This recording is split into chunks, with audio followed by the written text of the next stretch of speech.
And also just they're drawn like teenagers. I hate to be that guy, but it's cool when comics don't like make me feel like a pedophile. What else happened in this second half of the book?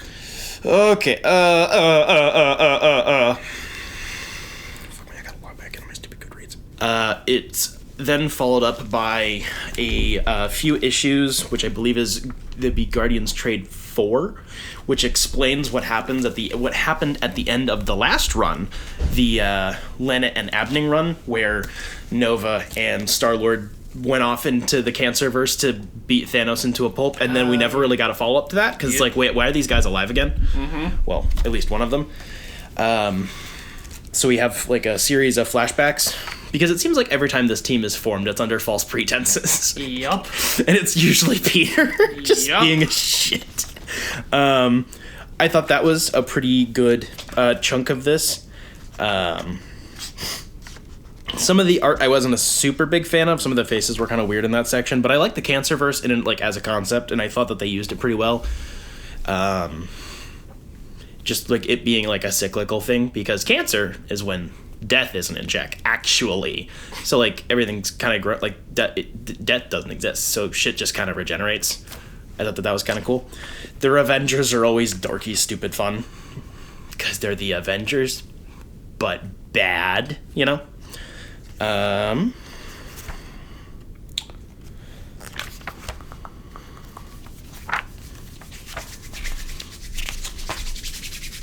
Oh yeah, during the first X-Men crossover, Cyclops meets his dad, because his dad went missing a while back and he's been in space. That was a known thing. That's been a very long... That's not a retcon or anything, but it's new for this Scott, which is pretty neat.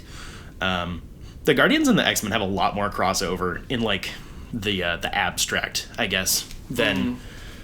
The more research I did, I went and did into a lot of this sort of stuff. There's a lot more stuff in common than you'd think.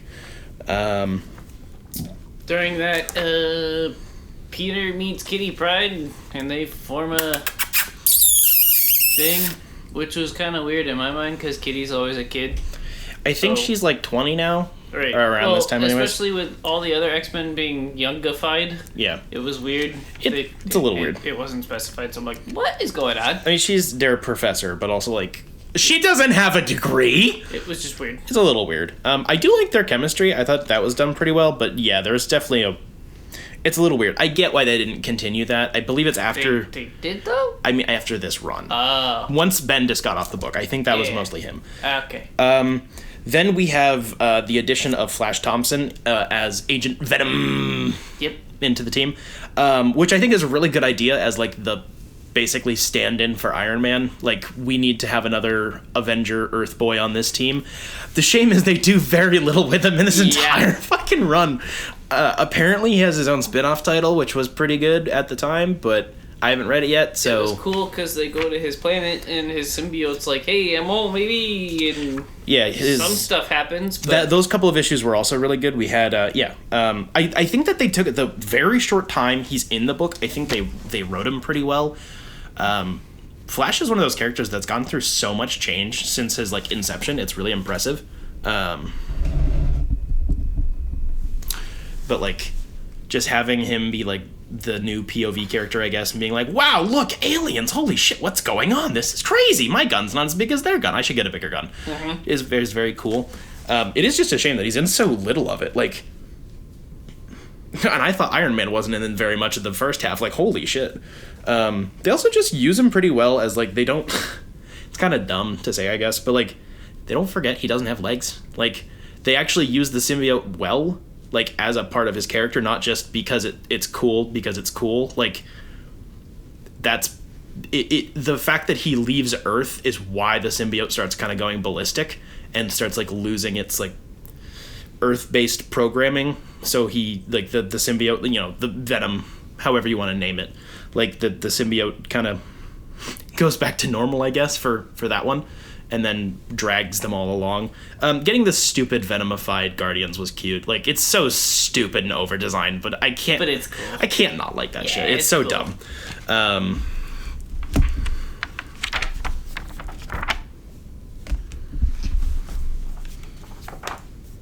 I was more just kind of mad it wasn't that much, like, substance-wise, of that. I did like Drax going up against Gladiator. These couple of issues just right where they're like trying to set up a new norm for the team that immediately gets quashed by an event. Like it always does. But like I liked those couple of issues. I wasn't super hot on a lot of the art in that section. Especially just as those couple of issues like wind down and then Captain Marvel gets introduced. Another character that makes sense to fit on the Guardians and be like a guest star, whatever.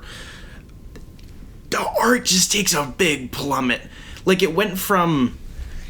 It's the same artist in this these few issues, and it goes from like fine to bad. Like I don't know if this is just deadline shenanigans or if the person whose name on the book is not actually the one who did it, but like the art style completely changes, and it's apparently the same dude. I don't know. Just look kind of doo-doo. Wasn't a big fan. I had a very hard time reading this second half because they so clearly wanted to do something with the Guardians and make Peter Quill the king of whatever planet his dad is king of. And Spartax. This whole book, his dad has been nosing in and being like, hey, I'm a king, you should join me and we can be kings together or whatever. And Peter's like, no, I'm not like you. And it's a running storyline through this whole book. And every 5 minutes there's a new event that has to happen instead of that. Like this whole book is spinning its wheels trying to do that. And then when they very frustrating. Yes. The issue where they actually like take down Jason, like as the Emperor or whatever the fuck his name is. I did like that issue.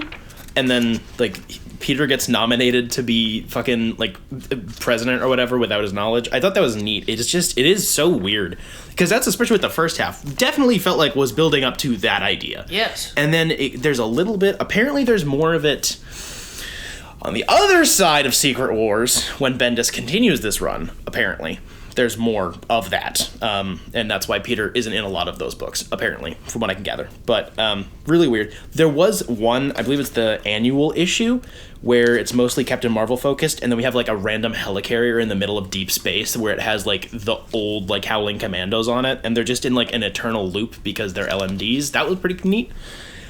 It didn't mean much to me, nope. But I thought it was neat. Or it's like that one too because I was like, oh, they're LMDs and this is just a big fight in space. It doesn't mean anything. It looks cool. It's fun. It made sense for an annual issue, though. To be fair, yeah. I prefer when annual issues are either setting up the new like status quo, like filling in gaps, or it's it's a bigger page count. Yep. We did a little side thing, right? So that was nice, and then I definitely like a lot of the art on that.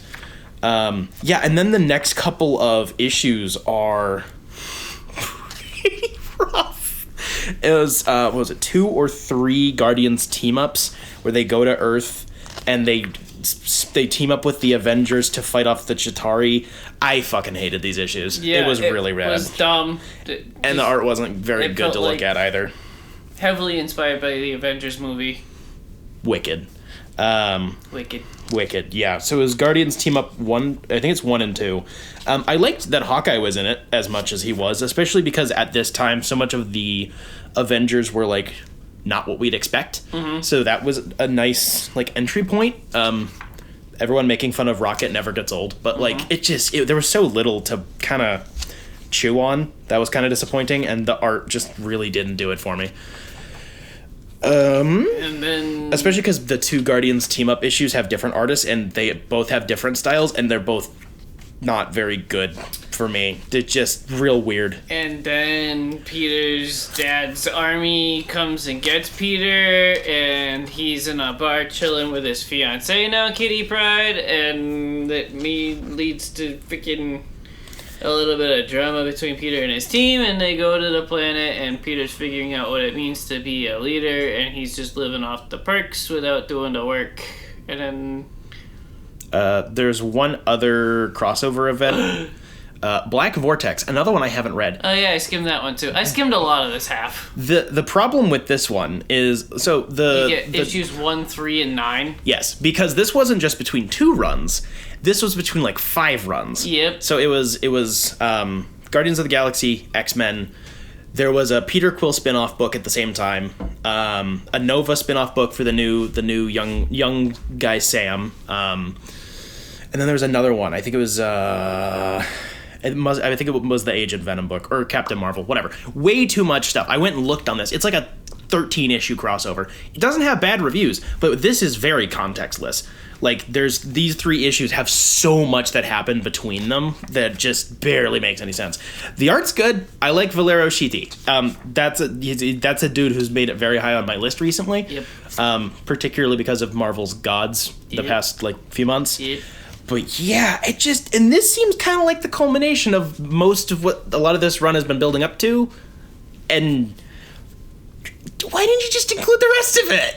I know that's a lot of other issues to include, but it looks like it's a good storyline. It's just it's so hard to follow because you only have a quarter of it, and it's not even sequential, you know. I meant to look into that one with my membership and see if you could just read the event or if you have to read the crossover shit or what. It's only crossover shit. It's only 12 or 13 issues or whatever, and it's only, this run, rotate.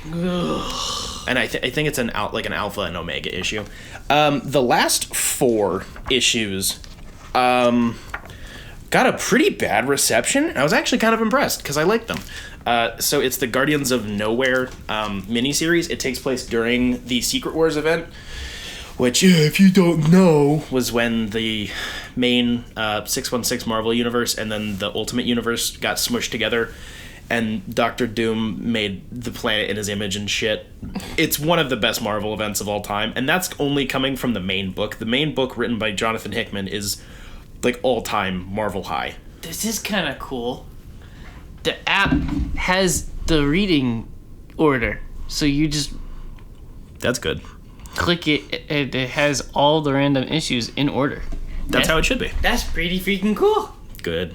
My goodness. So it's another kind of, the world's been made over and everyone's memory's been fucked over and they barely remember each other. And why are I don't know you, but I know you. And it was a big fight, and then the Guardians take over nowhere. That was the important part. Yeah. And the then villain, it says, to be continued in Secret Wars. Yeah. Ba, ba, ba. Yeah. There are so many of those, the Secret Wars era. Every single line got its own miniseries during that time. Yeah. Apparently a lot of those are pretty rough, which is just so bizarre, in comparison to Secret Wars. That story is so fucking good, and you don't need any other context than what's in just the main book.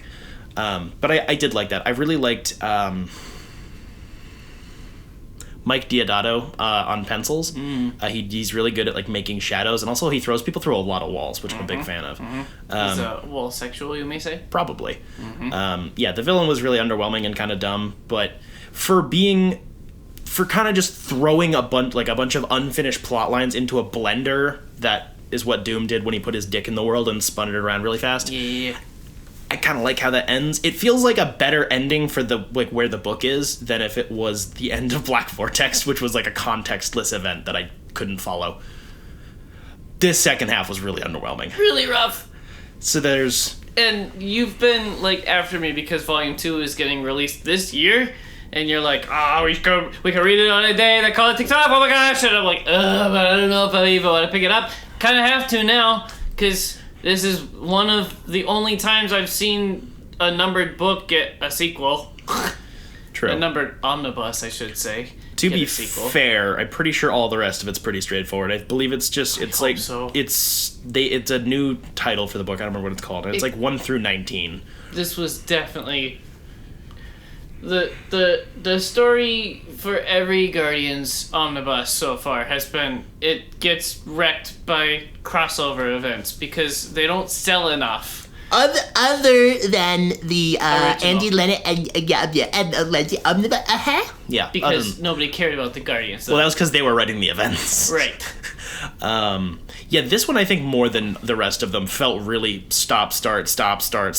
Every couple of issues, it was turned into a new book. So there's the total trades, I guess, collected in this one was Guardians 4, 5, Black Vortex, Guardians of Nowhere, and then X-Men and Guardians Trilogy in Gray. And the rating difference I have between those books is disgusting. Like, it starts off on a good note with the Trilogy in Gray was like a 4 out of 5 for me. And then Guardians 4 and 5 were just bleh. And ugh. It was alright. It was weird too because Angela like disappeared for a hot minute and then suddenly just reappeared and there was no in between like reasoning. What? Just pops in and out and whatever. Yeah. I don't know, man. It's real weird. I think that definitely like using Agent Venom and Captain Marvel as new like members of the team, I think is definitely a good idea. If there was any level of breathing room to make this like not just a complete mess.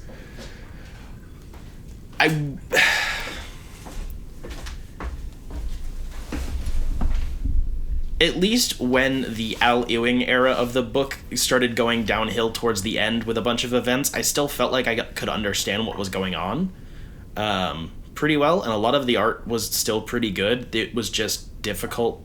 I don't know. It was... Mm-hmm. This one, I think, is the most difficult to read. Like, even just reading it from start to finish, just this one book is like, I need to go check a couple of Wikipedia pages, yep. And there's...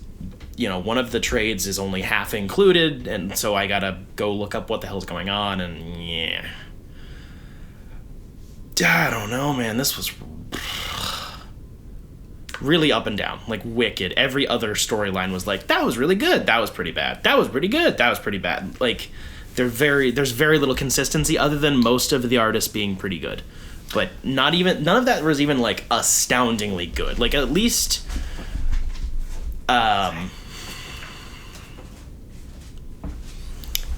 At least a couple of the other ones, when they were kind of going up and down between events, they had like some pretty astounding art. This was all, for the most part, good, but it wasn't like eye-popping. I don't know if it was just like this era of comics, there was something going on in the water or what, but like even, like I said, like Valerio Schiti and Sarah Pichelli are a couple of my favorite artists, and they're good, but they're not at their A game in this book at all. So I don't get it.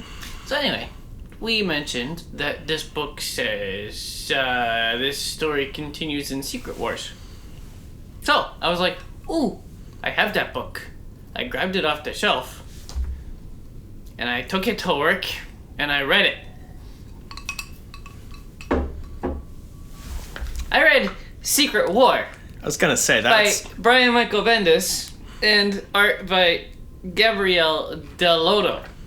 Yeah, that's not the right book. Which is not the right book. Good job. Thank you. It turns out I had to read Secret Wars, plural, written by Jonathan Hickman. More to come. Oh boy. Anyway, so I read Secret War by Brian Michael Bendis. It was written in 2005, I think. This is the fourth printing. 2004 and 5. Nick Fury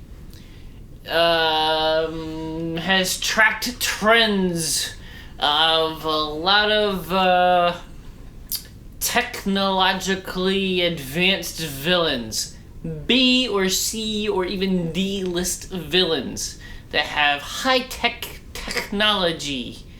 Is this white Nick Fury or black Nick Fury? So senior or junior? I think it's white Nick Fury. So senior. Let me look.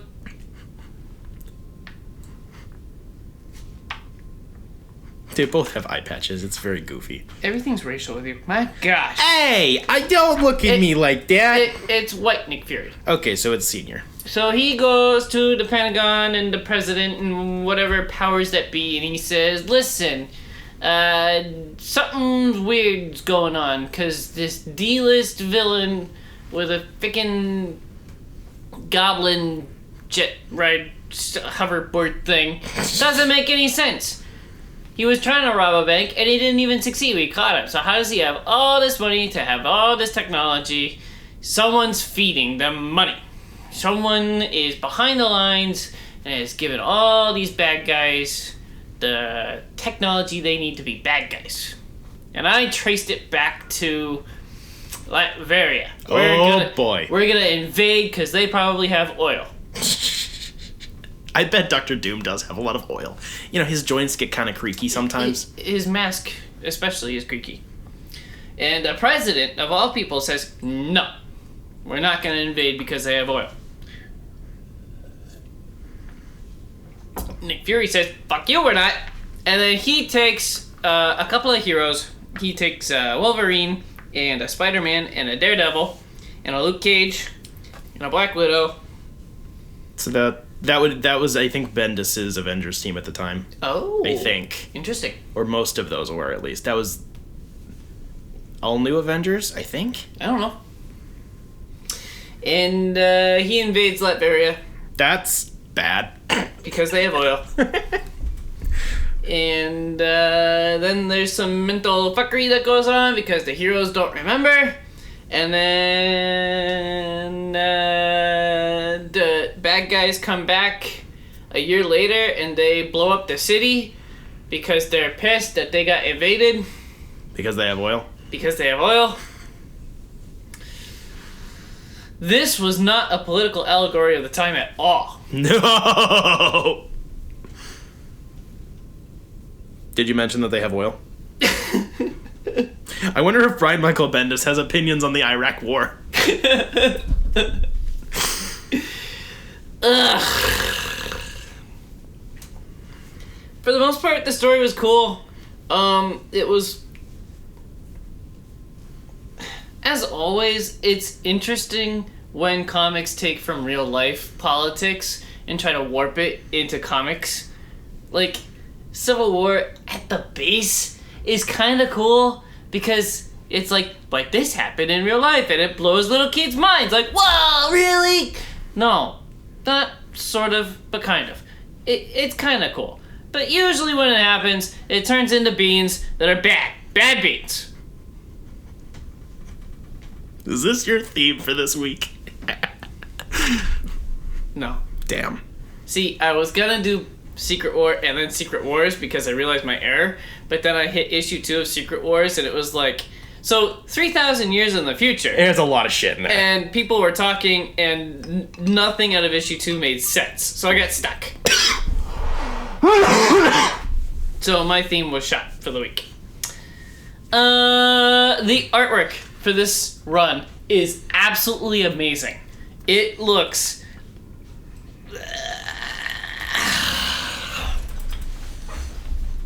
Okay. It looks like Alice Ross did the artwork. It looks like Marvels.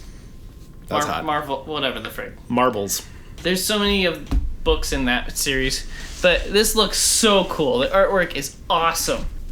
I immediately opened up to a case file twice. The problem is there's a lot of case files, which is cool, again, because there's a lot of care put into them, and it's a lot of effort in the reading, or in the writing, but it is also a lot of effort in the reading. Ooh, and, painting, ooh. Oh, it looks so good. Oh, looks so good. The case files look like ass. It is very difficult to read in the first place, and the colors of the I don't know what it's supposed to be, the operating system or whatever, the graphical user interface doesn't look great. So it's very hard to read, and it's kind of boring. A lot of it retreads what we found out in that issue. The case files hit at the end of the issue, and it just retreads the same information that we just found out. So it's a lot of useless information not presented in a pretty way. That's lame. Boring. I bought this apparently for $25 from a bull moose. That's pricey. Used. Yeah. And that kind of was a letdown for me because it does look really, really good. And it's a kind of cool premise. It's better as a headcanon thing. Like, I love when the Avengers go and do war crimes. yeah. But only in my mind. I don't know, 15 to 20 would have been a good price for this book. Yeah, like normal cover price? Yeah. That's so weird. It must be out of print or something. I don't know. I don't see it. Usually Bull Moose doesn't milk it like that. Yeah. Bull Moose. Let's see More what like actual... Bull Moose bullshit. Yeah. Oh, 25 is the cover price for this one. Weird. Seems a little steep. It is kind of. How many issues is it? 5. Ugh. And then there is an extra one in the back. Of course. Nick Fury's case file logbook thing. And it's like just profiles of Marvel characters. That's probably racist. I like that. Did not read it. Because it was entirely all the logbook from the rest of the run. Ugh. And it's ugly and boring. That's lame. It was fine. So I'd give it like 3.5 out of 5 stars. If it was all just like an actual comic book in this art style, it'd be amazing. It would be at least a 4 stars, but it's not. A lot of the other stuff drags it down. That sucks. I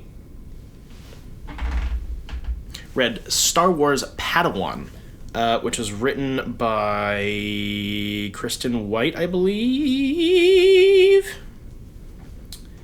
Please hold.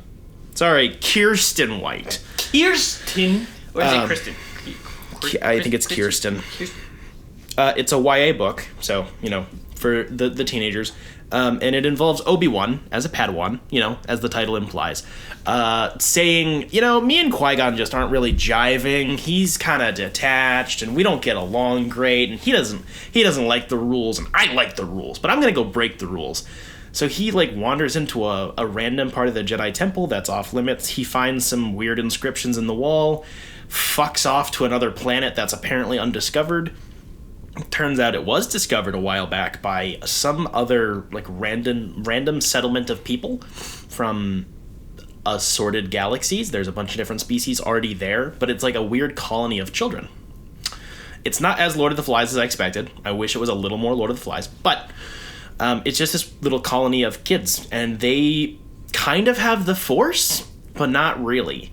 Basically, as you go through the book, you find out that they're kind of stealing the life essence of the planet inadvertently, sort of, and eating it is weird. And they get kind of like Jedi powers. So Obi-Wan's like, you're like me. I can live here and we can be friends. Because Obi-Wan's like 15 or 16. He's going through his phase. You know how it is. They don't think it'd be like that, but it do. And then turns out that there's a big plot by some of these kids, like uncle or whatever, from one of the previous generations of people that crashed on this planet or whatever. He's gonna come back and steal all the shit because he's a bad guy. And Obi-Wan is smart and not an idiot and realizes this and then tries to fix it. And this is also the book where he meets my favorite Star Wars character, Dexter Jetster, my boy. Come on. What? Don't lie to me. Your favorite Jedi is Kid Fister. My favorite Jedi, yes. My favorite four-armed creature in Star Wars. Okay. Average New York diner owner. He's like a random crewmate on this bad guy crew of mercenaries or whatever, and he's like, hey, I think killing kids is bad, actually. I'm gonna help you guys. I probably did a bad job of explaining it, but this book is actually pretty good. The YA books are usually pretty solid. Most canon Star Wars books are very good to some extent. There's a pretty good level of quality. But the YA ones are kind of pretty engaging. They're obviously written in a different font. The pages the book is smaller, but the font is bigger, so the pacing's different. It reads like it's for teenagers, but it goes through a lot of teenage angst and identity stuff and I don't belong here, and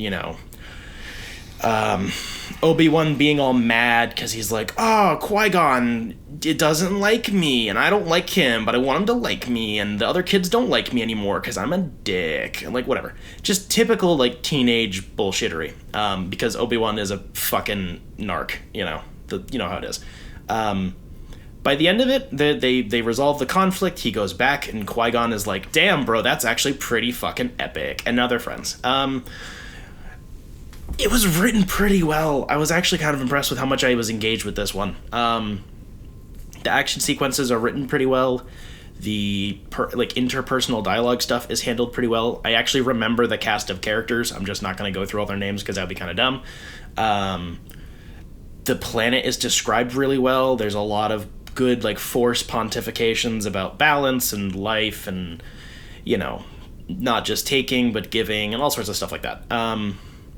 It also just kind of gets into like Obi-Wan's had gripes with the Jedi from like day one, basically. He just doesn't express them very much when he's dealing with Anakin because, like, in a sense, kind of like Qui-Gon was to him, not necessarily the best match. So he doesn't connect very well with Anakin on a certain level, so he's not able to be honest, you know, and a lot of the things that he does find the Jedi are failing at. But Obi-Wan has some, you know, personal experience with the Jedi being sucky and stinky. He just kind of keeps it to himself, which isn't good. I really dug this. It has a really nice cover done as well. It's a digital like painting drawing of a very young looking Ewan McGregor from Phantom Menace, but like 5 years before Phantom Menace, which is really weird, but it looks good. It's fun. I bought it for like $25. It's hardcover. I think I got it off of Amazon at the time. It's a solid YA Star Wars book. It doesn't connect to very much, which is nice. It's not in a series. It's just a disconnected book written by a YA author. It's just, hey, we want you to write a Star Wars book about Obi-Wan doing Obi-Wan things. And that's pretty neat. It does mildly connect to the next book I'm going to talk about, but not really. So that's cool. That's cool. This would probably be a banger audiobook. Like every Star Wars audiobook. They're all bangers, but I actually read this one on paper, I swear. What else did you read? I wanted to read Secret Wars, but issue 2 goes 3,000 years in the future, and nothing made sense, so I'm gonna take my time and not review it. I'm gonna hit you with a 1-2 punch instead! What do you think of that? I read Universal Monsters: Dracula, #1, written by James Tiny Onion IV, and art by Martin Simmons. It came out last year. And it is part 1 of 4. It is incredible. Dracula.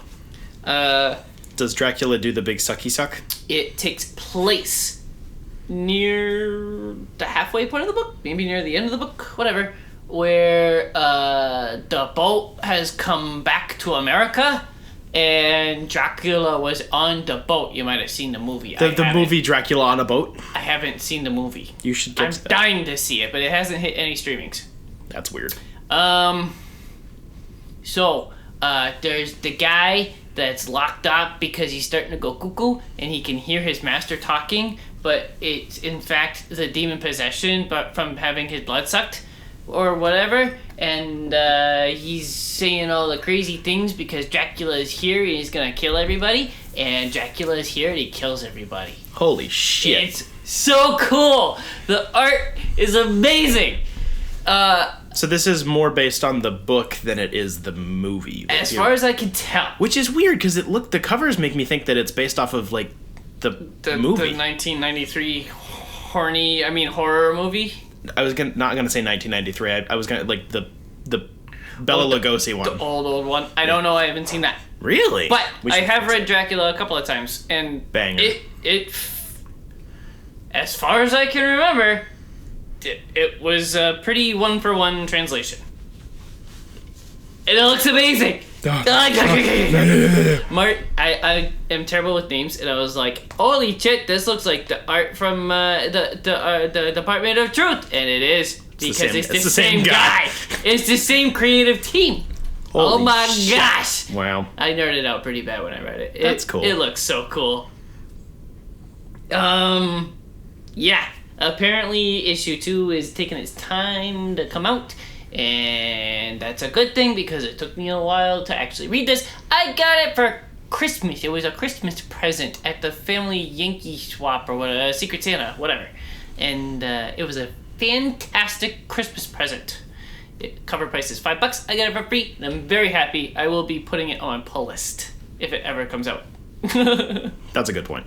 I believe they're continuing this line. I don't know if it's the same creative team, but I think they're doing this with other like Universal Monsters as well. I think they are doing other Universal Monsters. I don't think it's the same creative team. So sad. James Tynion should write every book. The second punch is I read the Batman, The City of Madness, Upside Down World, written by Christian Ward. And Also arted by Christian Ward. Is it? Yes. I know things. Also alternative artwork style. It's weird and funky and adds to the themes of the book, and it's great. This book, so issue 2 I complained was like Edging. basic in its twists, because it was like, what if there's a Gotham, but it's the under Gotham, it's the Gotham below, and it was dumb. But issue 3 is the finale, and it throws a couple of really good twists. I am impressed. People might get butthurt about the last twist. I like it. Does Batman turn into a giant bat kaiju? Wow, you nailed it. Damn it! No, you're wrong. Does he turn into a giant Cthulhu kaiju? He turns into a Joker kaiju. That makes sense. No, it doesn't. Shut up! Just let me have it! Let me think I'm smart. I still like the last twist because I can't even talk about it. This is going to be interesting. It's cool. I need to borrow these off of you because awesome. I'm not waiting for this fucking trade to come out. It's going to be forever. Definitely buy the trade. Oh, yeah. Typical Black Label price is what, $7 or $8? I think. Worth it. Absolutely. Issues 1 and 2 got 4 out of 5 stars. This one got 5 out of 5 stars. I'm very happy. Nice. Looks awesome. Very fun story. I don't remember if I actually ended up talking about Aquaman and Andromeda. They're both spoopy. On the show. I don't remember if I did. I did quite enjoy that, like, a lot. I know you, I think it was you. You were, I think Collin read the first issue, we just weren't as engaged by it. Yeah, I was iffy about it. The artwork was cool, but the story was meh. Yeah, it definitely took me a while to get into it, to be in the right headspace for it, but holy reference city. It's got, like... Really? It references Wes Anderson movies. Like, it's got a bunch of shit in there. I really did like that. Ram V and Christian Ward are an interesting team, but I'm interested to see how Christian Ward does on his own, just doing his own thing. He did great with this book. He's got some good art skills, man. I'm very happy. Big brain. That's nice. I read another Star Wars book. Oh my gosh. You thought it was going to be a Star Trek book, didn't you? I bet you did. Nope. Loser. I was expecting it to be another YA book. Not quite. Because you've been hitting those pretty hard, too. I've been trying to spice it up a little bit. So I read... Poor word choice on both of our parts. Young adults. I am papa, not you've been pedophile. Hitting them up. I like to spice it up. Oof, that's true. I am not pedophile. I am papa. I read Star Wars Brotherhood, which is a regular adult novel written by Mike Chen, who is a science fiction author. I believe he made his debut for Star Wars doing one of the from a certain point of view anthology books, which are actually pretty cool. They're just based around each movie. They'll just have random characters and be like, this is what they think about the Star Wars. And those are always fun. I have not read all of them, so I don't think I've read his contributions to those yet. Brotherhood was a fucking banger. This was great. So this follows directly after the beginning of the Clone Wars. So, Padme and Anakin are, going on dates and bumping uglies. There's yeah, they're doing a lot of that. Does it get into the bumping uglies parts? No, it's a Man! it's a Disney book. Calm down. There's a lot of flirting going on though. So it takes place primarily. How do you like my lightsaber? Yeah, pretty much. Is it big enough for you? It primarily takes. Why is it red? That's a secret that'll help us later. Are you into choking? It's Obi-Wan, isn't it? He's turned you against me.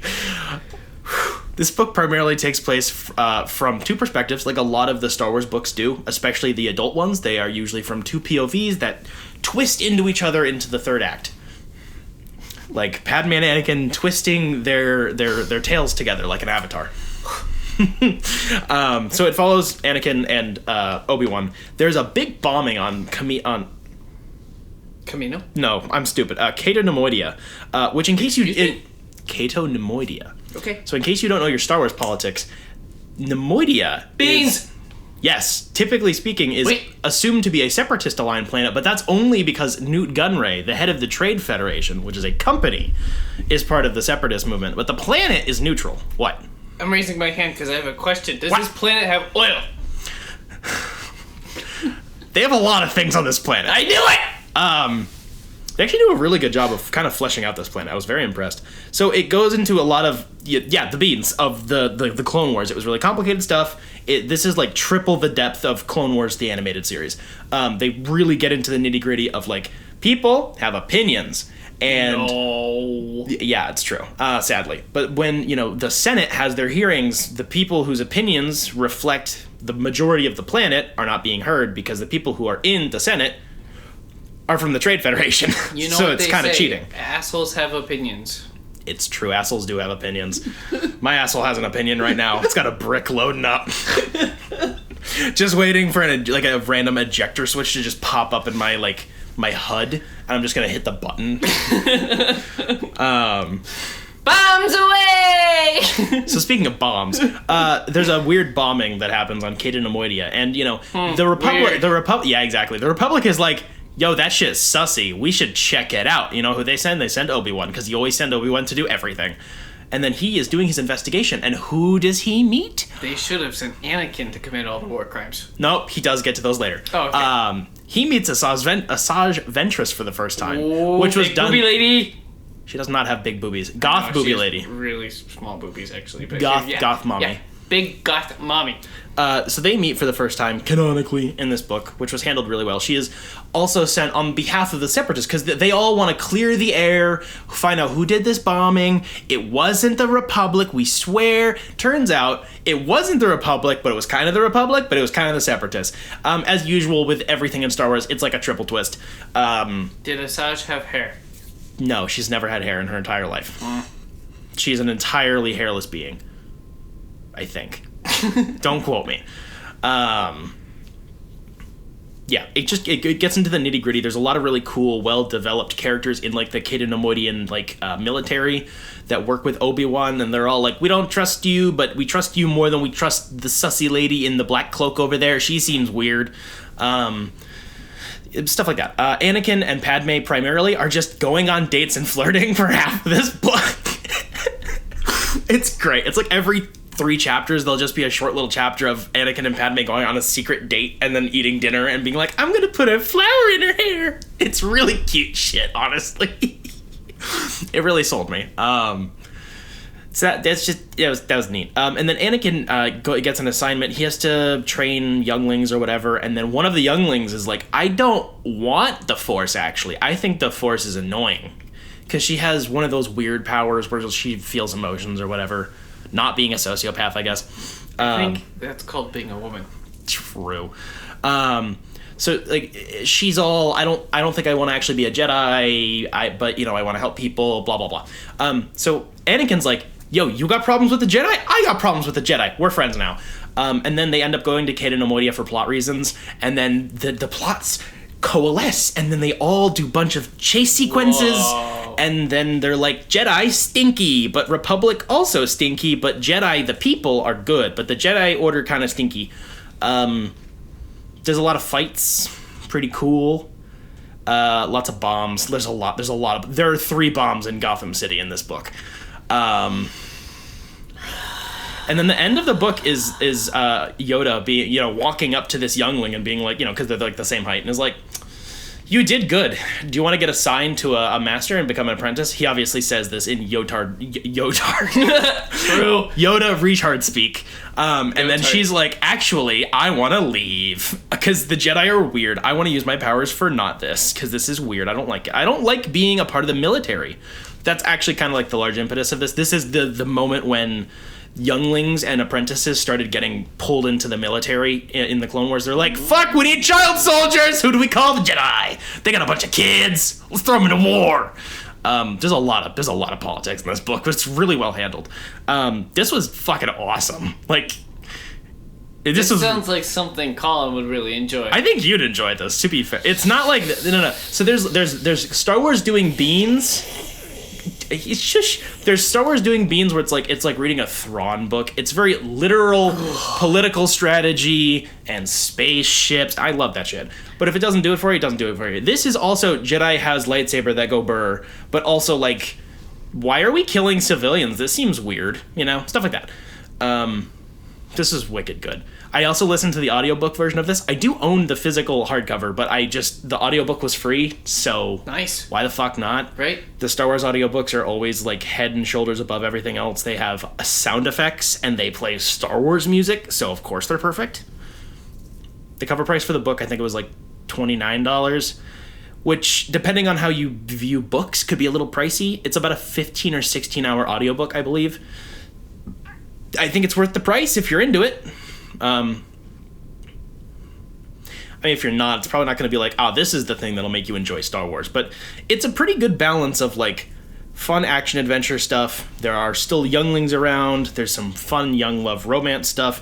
And also Obi-Wan aggressively flirting with Asajj Ventress, but also she's evil, and he should not flirt with her because that's bad. That's bad. He needs to go back to his Mandalorian princess. It's true.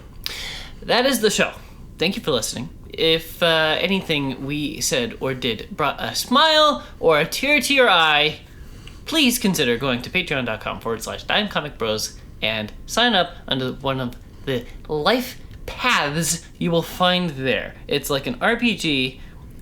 Choosing one of these 4 life paths will change your life. Trust me. It's choosing your lightsaber color. Maybe that's what we should change it to on year 10 when we get there. Give up the Robin inside jokes and go for lightsaber colors. With red being the premium. Like, you can fondle our balls if you want $1,000 a day package. Package. Thank you also to Jetpack Comics and Games in downtown Rochester, New Hampshire. Oh shit, I forgot to mention, Caleb and Jeff Lorenz chose life-changing paths and it changed their lives and they're forever grateful. Thank you to Jetpack Comics and Games in Rochester, New Hampshire. They provide us comics and games because we do both. It's true. We do both. Listen to the show, you'll find out. Also, speaking of that, Free Comic Book Day is coming up the first weekend in May. This apparently is going to be the last year that Jetpack will be hosting like a big mega festival. It's true. And we will be there. You should come visit us. Yep. We're doing cosplay. Probably. Also. Collin finished his book. He did do that. And it's good. Probably going to sell it at Free Comic Book Day. He might not be at that Free Comic Book Day, but he will be at a Free Comic Book Day. Is he going to be sucking off his daddy and going to I don't know Stairway yet. to Heaven? Like, he knows. With Jeff? Collin doesn't even know where he's going. To be fair, if Jetpack no longer has like a big festival thing, we'll then need to migrate down to Stairway anyways, so... Collin finally finished the first issue of Space Adventure. It's a fucking banger. Go support him. It's linked in the description. Go support his Patreon. You can read it digitally for, I think it's like $2. And then if you're on the bigger tier for like $5, you can get the physical book. It's not in yet. He's working on that. Yep. It's at the printers right now. It's happening. And then Collin will like... Stay calm. It's happening. Yeah, he's gonna like put on lipstick and then like kiss every individual copy. The only Johnny Bravo episode that I ever remember seeing, because I wasn't allowed to see it as a kid, and then when I got old enough, I didn't have access to it and didn't care. The only Johnny Bravo episode I saw... Is the Scooby-Doo crossover? No. It had something about butt prints. He was commissioned for his butt print or something. That's what Collin's going to do to his comics. Crimson Condon. I can't talk today. Wow. Next week is news. Please tune in then. Yes. Goodbye. Thank you. Bye-bye.